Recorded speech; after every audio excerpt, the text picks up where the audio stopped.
sometime after that. Ladies and gentlemen,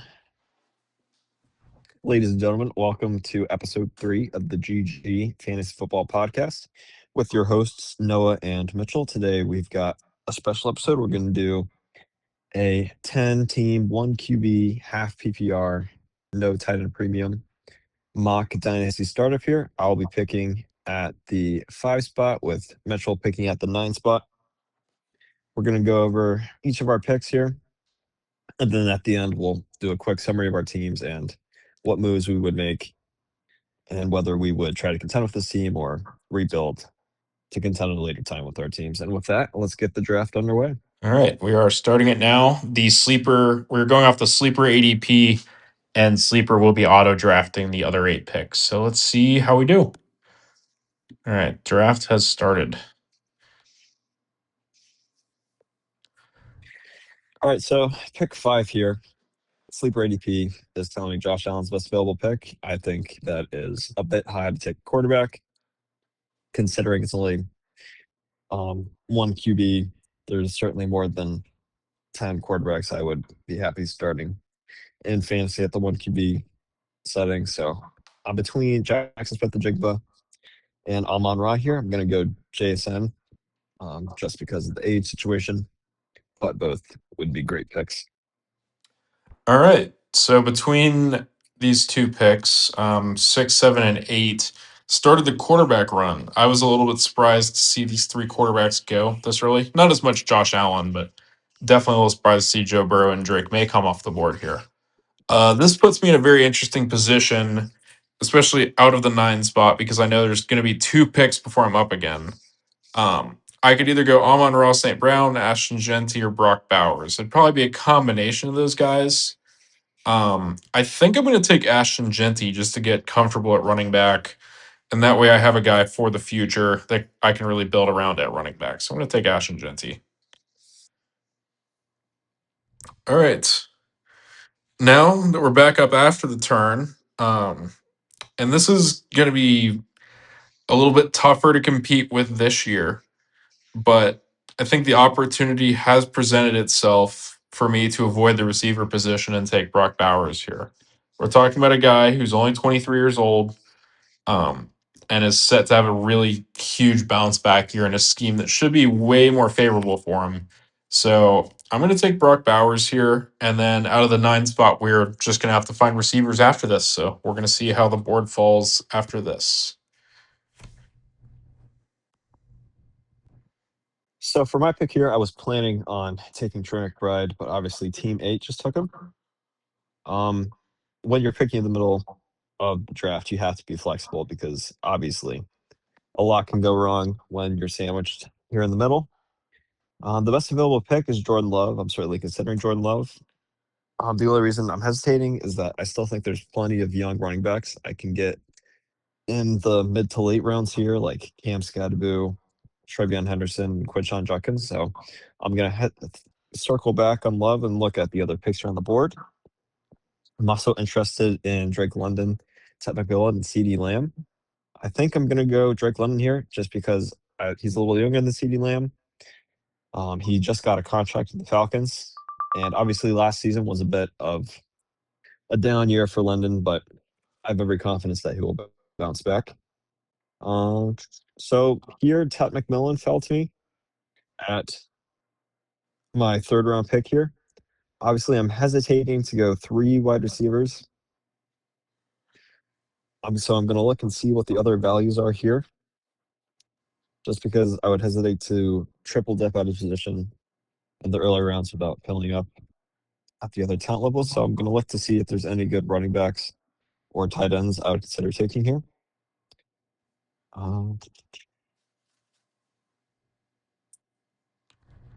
I think I'm going to go Trevion Henderson here just so I can get a good running back to balance out my 2 wide receivers.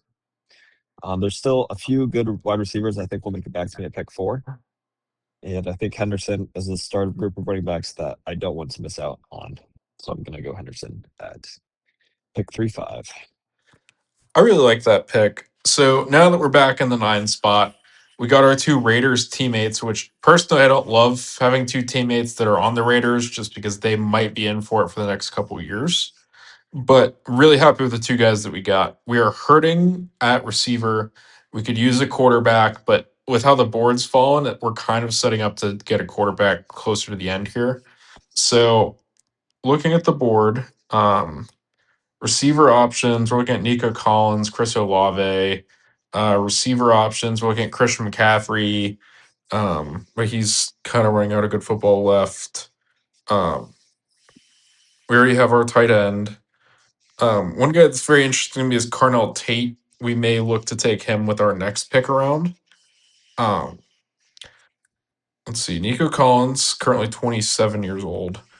Um, we are going to turn here a little bit, and we're going to try to make this team a little bit more competitive in the short run. We're going to take Christian McCaffrey here, who's the best running back available. Simply under the logic, I think he has 2 years left. And if the team isn't looking good at the end of this year, we can try to flip him for something going into next year. So we're going to take Christian McCaffrey here. It's a little bit of a gamble, but we will see how it pays off. And then with our next pick right after the turn, this is where I'm going to kind of risk it a little bit here. We're going to keep this team pretty young. Um, I'm actually going to go Carnell Tate here. I think he has a lot of good football ahead of him. This would be considered a reach, but I don't see any way that he's going to make it back to me. I don't think. Um, so I'm just going to go ahead and take him. It gets me a receiver, and then I'm going to try to fill in veterans behind him in the upcoming rounds. So with my next pick here, um, I'm looking at tight end or running back since I doubled up at wide receiver in the first 2 rounds. Again, sleepers telling me Nico Collins is the best pick here, but I'm still scared of his situation in Houston with CJ Stroud. I'm not sure if CJ Stroud is going to figure it out this year or potentially ever. And there's also plenty of older veteran wide receivers that will be available in the mid to late rounds if I need to fill out my flex spots. So I'm going to look at tight end or running back here. So it looks like my options are Harold Fannin, Bucky Irving, Quinshon Judkins, and Saquon, all in that tier. And I'm going to go Harold Fannin here just because he's the last tight end besides Tucker Kraft that I would be comfortable with taking. And I still think one of these running backs will get back to here at my next pick. And here at pick 5, it looks like Quinshon Judkins got back to me. I'm going to look to see what other running backs are available at this tier just because I'm a little scared of Quinshon Judkins' injury history. It looks like the only other running back in this tier is Kyron. So I'm going to take Judkins here. I think he can bounce back fairly well. Maybe not this year, but certainly in the next 2 seasons from his injury last year. And considering how our team's fairly young, I think I have plenty of time and I don't have to necessarily worry about going all in this year. So we're going to take Quinshon Judkins and fill out the running back group. All right, with my next pick, it was kind of unfortunate to see Tucker Kraft come off the board. Always got a debate taking him. It's just kind of my guy. Probably wouldn't take him here with Brock Bowers, considering we only have one receiver, but debated taking him just for the vibes. Sleeper's telling me to take Romo Dunze here. I'm a little concerned about his foot injury, and I'm just a little concerned about how he's going to come back from that. So I am going to weigh some of my other options here and see if I have any other picks I can make. Jordan Tyson is another name, but I am also concerned about his injury history as well. So I am going to make another reach here and grab a veteran. Kind of a theme on my team is there's going to be a group of guys that we're going to hope kind of develops, and then some veterans that we're going to reach on a little bit just to try to get some points in the short run. That way we can avoid a Waffle House trip or whatever your fantasy punishment happens to be. So we're going to take AJ Brown here to kind of fill out our starting offense. I think that's Road, a great pick. I I think really AJ Brown is going to be great with Drake May for the next couple seasons on the Patriots. I would agree. I think he has 2 to 3 really consistent years left in him. And I think being able to get a guy like that is really going to help my fantasy team. So he was kind of my last pick there. So we have a starting offense of Genty, McCaffrey, Carnell Tate, AJ Brown, Brock Bowers. I think we could really use another receiver. Ooh. And we'll need a quarterback, but there's still a great group of guys left available. Um, Running back, I'm a little scared of Josh Jacobs just with his current legal trouble. I don't want to take him and then have him find his way out of the league. Really like Javante, but I think I'm going to let him stay here. I think I can get back to Scattaboo maybe. Receiver, I'm very scared of Jordan Tyson's injuries. I don't like the concept of taking T. Higgins in his current position. Um, Quarterbacks available. Let's see. I think. Sorry, a little blank in here a little bit. I think I'm going to take Brian Thomas. I was between him and Justin Herbert here, but I feel pretty confident that I can find a quarterback of similar ability to Justin Herbert in the later rounds. And I really want another receiver that way. Hopefully, the concept here is either Carnell Tate or Brian Thomas will pan out into one of my two receivers. For my next pick here, I was between Javante and Jalen Waddle, and Team 7 made my decision for me by taking Javante. So I'm going to go with Jalen Waddle. I think he's in for a great few years with Sean Payton and that Denver offense. I think Bo Nix has shown the ability to throw the deep ball. He's just been let down by his current wide receiving room a little bit with Troy Franklin and Marvin Mims kind of not performing to expectations when it comes to deep passes. So I think Jalen Waddle showed what he could do on the Dolphins a few years ago in 2023. Obviously, had a couple of down years since then, but that I would argue is mostly due to his quarterback play, not his own ability. I really like that pick there. Looks like you're putting together a pretty solid team so far. Thank you, sir. You as well. So for my next pick here, I still need a quarterback. I've really got most of my starting lineup filled out. Looks like my options are Caleb Williams, Jackson Dart, Bo Nix, or Trevor Lawrence. I'm not as high on Caleb Williams I'm not as high on Caleb Williams as most of the dynasty community appears to be. I'm still hesitant to see if he's really figured it out mentally. Obviously, the arm talent is there and the physical talent's there. I'm just a little worried because it seems like he's not good at making on-schedule throws. He's sort of an improvisational player, and obviously that's great for a couple seasons. But we've seen that with Kyler Murray, that arm talent and athleticism alone really isn't enough to be an elite quarterback. So I'm between Jackson Dart, Bo Nix, and Trevor Lawrence here. I'm going to go Bo Nix so I can pair him with Jalen Waddle. Obviously, my bias as a Broncos fan is showing, but I think Bo Nix will continue to have incredible seasons. He's been a quarterback 7, a top 10 quarterback both of his years so far in the NFL, and I think that will continue. I really like that pick. I think that puts together a great team. And obviously, having the Knicks Waddle stack should be pretty competitive. So we're getting to the point of the draft for my team where we have three receivers, we have two running backs, we have a tight end. We are still missing a quarterback. We're missing one more flex guy for the starting lineup. And sometime in these next two picks, we're probably going to fill out this lineup here. There are some good quarterbacks later. Again, there's like, if you need a guy in the short run, like Matthew Stafford is going to get you a good year of football, and then you can figure out what you're going to do next year. But personally, I think the next two picks here I'm going to make are going to kind of form the unction in our backfield. This is going to be a team that we are going to try to compete in year one. And if the team isn't going to, well, we might have to sell off a piece or two here. But we are going to double up and take Derrick Henry here.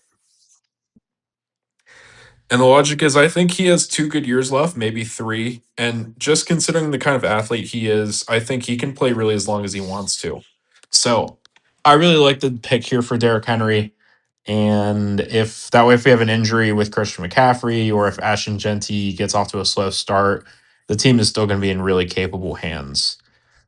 Um, my next pick, I'm gonna go. I'm gonna look at the quarterback room. Don't really need a running back. This is where, in my opinion, the receiver room starts to get a little bit weaker. Um, we could look to add a guy here, but I think we're going to hold out for another round before we start to take some depth. I think this is where we take our quarterback. And personally, this is a position where I'm going to take Trevor Lawrence. I think second year in his offense. For some guys, that's huge. I think we've seen some offenses that are a little more complicated. Tampa Bay's being one of them, and with Tampa Bay's offensive coordinator going to Jacksonville, I think that we could see just a little bit of a. I think last year was just a little bit of a slower start for him. The Jaguars really put it together towards the end of the year, so I'm going to go Trevor Lawrence here to captain the squad. That's a good pick. I think, especially with Liam Cohen in his second year, I think Trevor Lawrence has a lot of potential to keep getting better. And they really didn't add anyone significant in the running back room, so I still think the rushing upside will be there with Trevor Lawrence. For my next pick here, I'm really don't have a plan at this point. Just gonna let the draft fall to me. I'm not afraid to really double up on any positions at this point. Filled out a good starting lineup, and at this point, the draft is just about getting value. Obviously, Caleb Williams is still best pro available, but since it's one quarterback, I'm not going to double up on QB with either Williams or Dart. So it looks like my options here are Kyle Pitts is the best available player once the quarterbacks are taken out, and I think I'm going to go with Kyle Pitts here. I'm not afraid to double up on tight end. I think Pitts is in for a great year in that Kevin Stefanski offense that likes to feature a tight end, and I think Tua or Penix, whoever wins the quarterback battle, will look to target target Pitts heavily. And Team 4, it looks like, just sniped me by taking Christian Watson. I was hoping he would make it back to me, but that's all right. That's how the draft goes sometimes. Since I already have 3 wide receivers I really like, and I only have 2 running backs, I'm going to go with David Montgomery here. Obviously, a bit of an older player, but I think he'll be in for a good year or 2 on the Texans, considering the lack of running back depth that they have. His only other competition for the backfield is Woody Marks, so I think he can really dominate the backfield like we saw Joe Mixon do down in Houston a couple of years ago before his injury. I really like that pick. I would have loved to see Ricky Pearsall or Parker Washington get back to me here at this pick. But again, to kind of talk about what you said with Christian Watson, sometimes draft doesn't go your way. So I think I'm pretty happy with this starting lineup. Trevor Lawrence, Gentry, and McCaffrey, I think is going to be a very capable room for at least this year. Carnell Tate's upside looks phenomenal. AJ Brown should be great for the next few years. Brock Bowers is the man at tight end. And then having Derrick Henry in the flex spot is always a killer, especially if you're a team that's in it down the stretch. And Brian Thomas had a phenomenal rookie year before the injuries.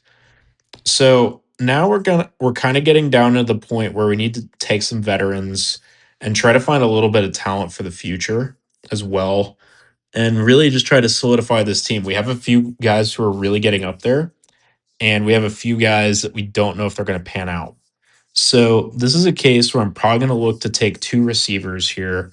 We're probably going to take an older guy and a younger guy in the next 2 picks just to kind of cover our bases. Um, with this pick, I'm going to take DK Metcalf. And the reasoning behind this is he's in a Mike McCarthy offense, which is going to be a lot of kind of fifth, like it's a lot of matchup based football in that West Coast scheme.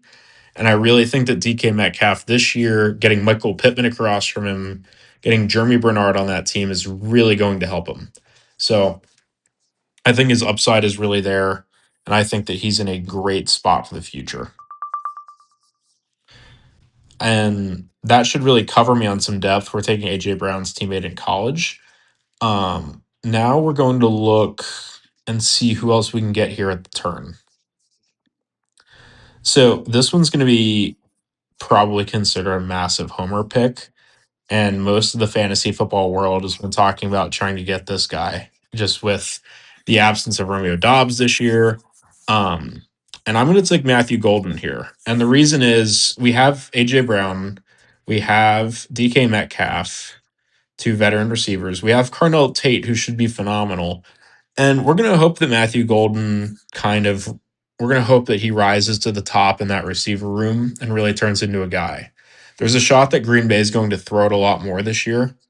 And I think the second year in that scheme, I think he'll really start to develop as a weapon. So I am going to take Matthew Golden here. Just because at this point of the draft, it gets more into personal preference and trying to find a guy who's going to help you. I would agree. Once you get in these mid to late rounds, it's all about going with your gut sometimes and going for upside. Because at this point, there's not a lot of proven guys left. For my next pick here, I was really looking at Terry McLaurin to kind of fill out the black spot there for me, but it looks like I just got sniped by Team 6. That's all right. Got to be adaptable in these fantasy drafts.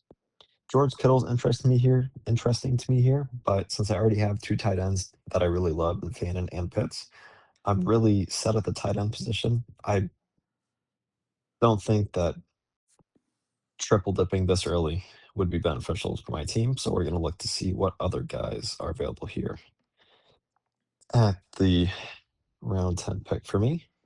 Right now, Jaden Higgins is really calling to me. I loved him coming out of Iowa State.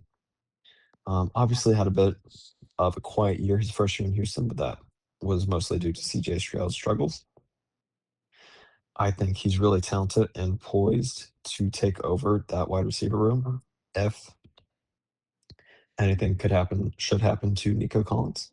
So I'm really looking at Jaden Higgins here. I'm also looking at Cortland Sutton. Again, my Broncos fan bias is showing, but I think Sutton still has a couple of great years left. He still has a year or two left in his contract. Great deep ball threat.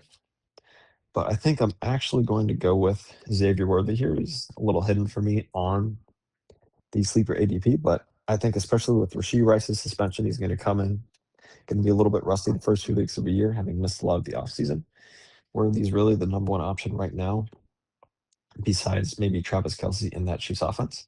We saw his speed at Texas, and I think for in round 10, you just got to go with the upside. And to have upside in that young, good offense with a great proven quarterback, I think is a great pick here at 10 for me.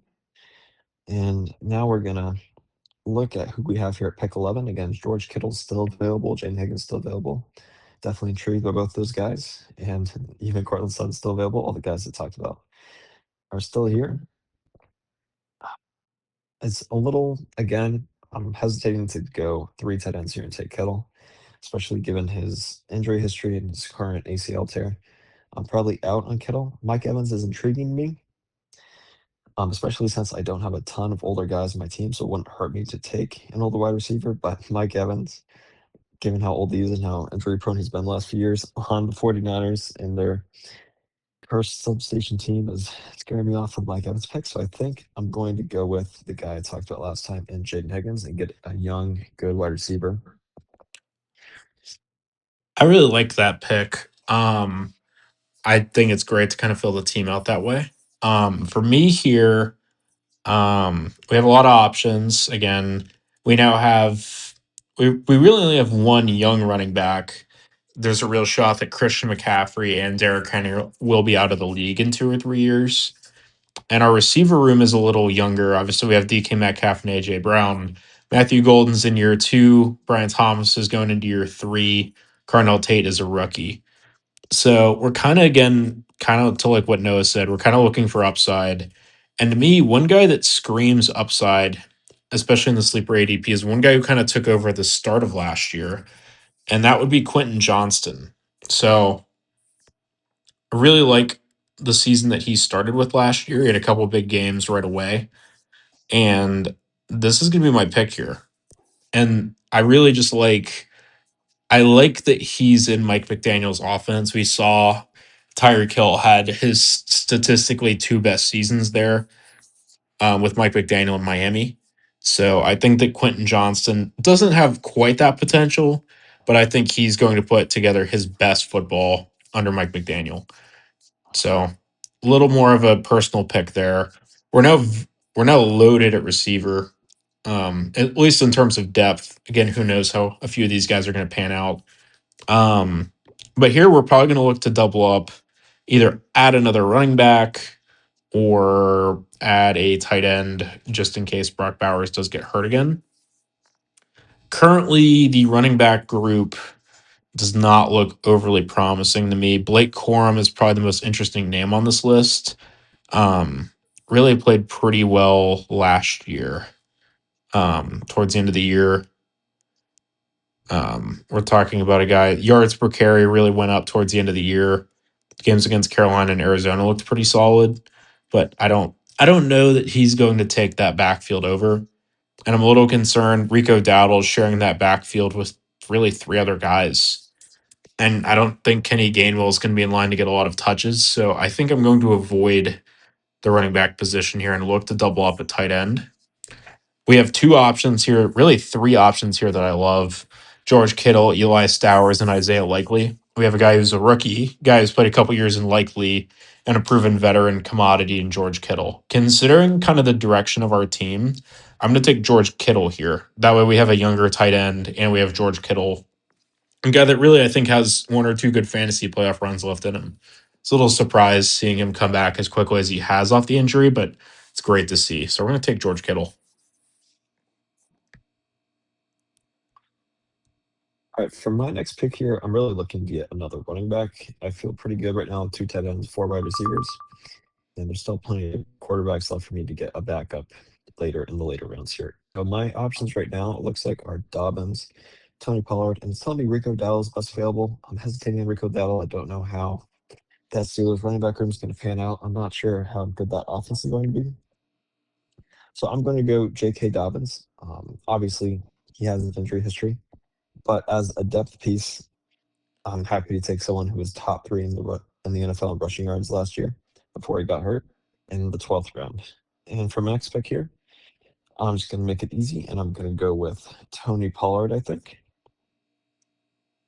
um, get just to get another starting running back with a couple of years left this late in the draft. I think is a big plus, and he really doesn't have much competition besides Tyjae Spears and the addition of Nick Singleton last year. Excuse me, this year in the draft. I really like that pick. So, current state of the team, again, we're still rocking our one quarterback. Um, and we are probably going to just avoid taking a kicker or a defense here. We'll see. We'll probably look to take one extra guy, and then we might end up cutting a guy after the draft, or see if there's a guy that we can trade. Again, in a sleeper startup draft, you're probably going to have some form of taxi squad, and this is a guy that I would probably taxi this year, and that is Jeremy Bernard. I think Pittsburgh is kind of gearing up here for one last big run with Aaron Rodgers, DK Metcalf, this group. But I think what we're going to see is I think there's a real shot that Jeremy Bernard could be a huge target there in the upcoming future for that team. So we're loaded at receiver. We only have three running backs, so we are going to look to add one more. And currently we're looking for somebody who is probably going to get us some touches this year, who has some upside. Um, I don't really like Jonathan Brooks coming off the injury. Trey Benson is in a very crowded room, and Jordan Mason is in kind of a tough spot. That puts me down into these names here for my running back here. And I think I'm going to take a shot on Emmett Johnson. We're going to see how he pans out for this team. Um, Obviously, has Kenneth Walker in front of him, but you never know with the salary cap if he ends up being a cut candidate or not. Seen some great tape out of him so far from minicamp, so I'm going to take a shot on Emmett Johnson. It looks like the run on defenses has started. Obviously, I'm not ready to pick up a defense yet. There's going to be someone on waivers for kicker and defense that I can pick up after the draft. So I'm still looking to get either veterans or rookies in these later rounds. The guy that to me is going to be the best pick on the board right now is Jalen Cooker. He was one of my favorite sleepers when he came out as a rookie a couple years ago out of Holy Cross. He just got a contract with the Panthers. There's really no one else in that room besides Ted McMillan, and he really showed what he could do last year in the playoffs against the Rams, as well as later in the regular season once he came back from injury. And it looks like the kickers have started to go here. Again, I'll just pick up a kicker and defense off waivers after the draft. So at this point, I'm just looking for high upside guys I can put on my taxi squad, or maybe there's a veteran left I could take. Mark Andrews is intriguing to me here, but again, at this point in the draft, I already have two tight ends. I'd rather go with a younger upside rookie I could put on the taxi squad. And I'm also a little bit scared of Mark Andrews. He's up there in age, has a ton of injury history, and he's really just not where I want to be at the moment. So I'm going to look at good rookie running backs or wide receivers to put on the taxi squad here and hope they can pan out either this season or in future seasons. I'm not really seeing any wide receivers that are speaking to me right now. Jaden Reed is interesting, but it's a very crowded wide receiving room in Green Bay, and I'm not sure he's ever going to be a viable, consistent option for me. So I'm going to pass on Jaden Reed. And there's really no other options that are speaking to me in the wide receivers. So we're going to go look at running backs. Looks like Jonathan Brooks is the best running back available, but I'm a little scared of the guy who's tore his ACL twice. And I still think Chuba Hubbard is going to be a great running back for the Panthers. So I'm going to pass on him. So the running back I think we're going to take is Nick Singleton, just so I can kind of try and lock down the Titans backfield and get Tony Pollard's backup should anything happen to Tony Pollard. And I'm really not concerned with Tyjae Spears being a factor in the Titans backfield. So I feel pretty happy that I will have the Titans starting running back between Pollard and Singleton. I really like that pick. So partially, if you're seeing the video on this, um, sleeper ADP is currently off with its kickers, so it has all of them valued the same at 0. So if you're seeing like a lot of these guys are have not kicked a field goal in a hot minute. So I would not read into whatever the sleeper ADP is doing. I'm not taking a kicker. If I was going to take one, obviously Brandon Aubrey, but sleeper eight, like he would be gone by now. Um, Probably at the start of this round. So this is my last pick. We filled the team out. We have a bunch of receivers. We have 2 tight ends. We have a couple running backs. I feel like we're a little light at running back, but again, kind of to piggyback off of what Noah was saying, we're really at a tough point of the draft. For that. There are a few guys here that are very interesting to me. Um, but what I'm honestly thinking, I got 40 seconds left. I don't want another receiver. I don't need a tight end. We already have a couple old running backs. We have a bunch of receivers. I think I'm going to add another quarterback just on the odd chance that Trevor Lawrence doesn't get off to a hot start. That way we have another guy that we can compete with.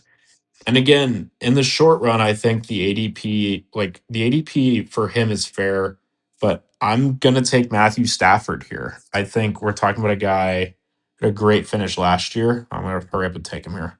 Um, just to kind of captain our team here, even if it's for 1 year, you can cut him and probably find another quarterback on waivers in this format. So that is going to be the end of our draft. Um, we can kind of run through our teams here, talk about some things we might have done differently, kind of how we feel about these teams, etc. So Noah, do you have any points of interest so far after the draft? Nothing really in the first 2 rounds. Obviously, Jason was easy pick, just following ADP there. Drake London maybe could have gone Devon Achane instead. But again, I'm a little scared of the Dolphins offense, and I'd much rather take a wide receiver over a running back in the first couple rounds of a Dynasty Star draft. So nothing really in the first 2 rounds. I think maybe I would have taken Saquon instead of Harold Fannin at in round 4. But I'm a big Harold Fannin guy. I love what I saw in college. I love what I saw last year. And I'm Quinshon Judkins. When I took Fannin, I was hoping Barkley or Judkins would get back to me, and Judkins did get back. So it ended up working out. Um, I may have been a bit high on Bo Nix, but I don't think in round 7 there's a definitive guy I should have taken. I think it's pretty open to interpretation and gut feeling at that point in the draft. So overall, I'm pretty happy with the draft. There's not too much I would change. I would definitely try and trade one of my running backs and Henderson or Judkins, maybe try and up tier by adding a first to try and get someone like Talani Chan, or maybe adding a first plus to try and get Gibbs or Bijan. But again, obviously, I'd wait a couple weeks into the season, see how my team was doing before I started moving future capital. But overall, I'm pretty happy with the draft. Nice. What about Um, you? Anything you would change? Honestly, I think I probably would have made a couple small changes. I took 2 running backs early and Bowers, and then after that, I was kind of feeling the pressure to load up at receiver under the thought that I would have some running backs who would get back to me around like round 7 or so. And I did get Derrick Henry. I was really hoping that Jadarian Price was gonna fall down to me that far. And then I really just don't think I was fully recognizing how tough the names got after that group, just because I mean, really after like round 9 or 10, started running the problem if you're either taking a backup running back or like a mid-round rookie draft pick for a lot of these guys. So that was probably one area I probably, if I was going to do this again, would have taken Cam Scadaboo or Price ahead instead of Brian Thomas. That is probably one change that I would make. And then honestly, I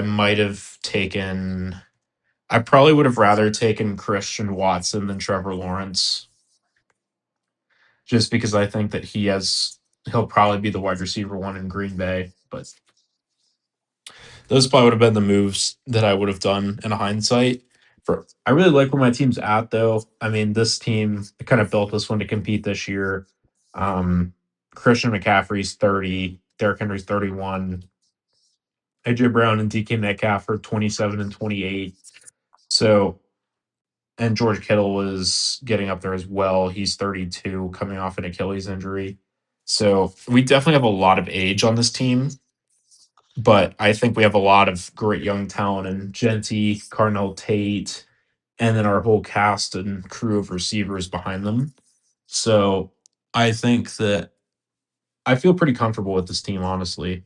I think I think it could be in trouble in 2 to 3 years, but I think in dynasty football, there's usually people willing to sell guys for picks or again make a run at competing. And the names Derrick Henry and Christian McCaffrey are the kind of the epitome to me of a midseason trade if you get off to a slow start. So I really think that my team, I could liquidate part of it and get a lot younger, or if I was like really competing in championship contention, I think I could mortgage a few of my younger guys and a pick or two to make a run into championship. So pretty happy with my team. If I was going to make a few trades, probably try to add another running back, but I don't think there's anything that would be too urgent for that. Yeah, I think even with the older guys, you still have a good 3-year window here in the team. And that's really how I try to think about dynasties in 3-year windows. Um, one change that I would do that just came to me is I'd probably take Javante instead of Judkins at my fifth pick. Just because I like Javante's offensive situation more. He's only a couple years older, and Judkins, the first year off that bad ankle injury is going to be a little rough. But I still don't hate Judkins. I still think he has plenty of value. And even if I don't like him early into the year, I'm sure I could package him in a deal to get a different running back or different piece. So not a major change, but if I had to change something, I would definitely think about taking Javante at round 5. I think that's a good decision as well. But I think overall, I think both these teams would be pretty competitive in the short run and the long run in the dynasty format. So I think that this has been a pretty solid draft so far for the 5 and the 9 spot. Obviously, you had a little more work picking at 5. Being in the middle in any kind of snake draft is really tough just because you're so much at the mercy of the people around you. That's what makes it exciting. But yes, obviously, if you get to choose your draft pick, choose an early pick, guys. That's the motto of today's lesson of today's video. Yeah. Or take one really late. The closer you are to an end, the easier it is to draft. Yes. But overall, I thought the sleeper ADP did a pretty good job. I was very surprised to see Joe Burrow and Drake May go in the first round. If it was up to me, I don't think I would go in that direction, especially not for Joe Burrow. I think, especially, I mean, like Jalen Yeah, Hurts. I Jalen was surprised Hurts, to see the quarterback run happen at 6. yeah. Drake May and Josh Allen, I've ranked pretty similarly. So similar. I've ranked pretty closely, so that doesn't surprised me, but yeah, Joe Burrow at pick 7 feels like a reach to me. I don't think I would take him before round 3. Yeah, I'd much rather have Lamar or even Jalen Hurts, and especially Yeah, getting well, him a little Jane bit Daniels later. also went at pick 19 as well, so I'm not sure what the sleeper ADP was thinking there. But other than that, I thought it was pretty good. There Yeah, were a couple picks here and there in the later rounds I was surprised with, but nothing too crazy. yeah. So I think that this could be pretty uniform for if you were going to do a dynasty startup draft on Sleeper. I think there's a very good shot that it would look something like this. So overall, I think that that is going to conclude our kind of first mock draft. If you guys want to see us do a video similar to this where we pick out of different spots, like if you're picking out of the number 1 spot or number 7 or any other spot in the draft order, like, hey, I'm picking at number 3 in my rookie draft, you guys should do a video about that. Feel free to drop a comment on that below. Um, or let us know if you'd like us to do your league scouting instead of ours. We know not everyone's doing 10 team, 1 QB, half PPR, so we'd be happy to try other formats like Superflex or full PPR, 10 premium. Just let us know down in the comments, guys. yep. All right, and that's going to conclude today's video. So hope you guys enjoy. Remember to like and subscribe. It really helps the channel, and we will catch you guys in our next video. So till then, have a good one.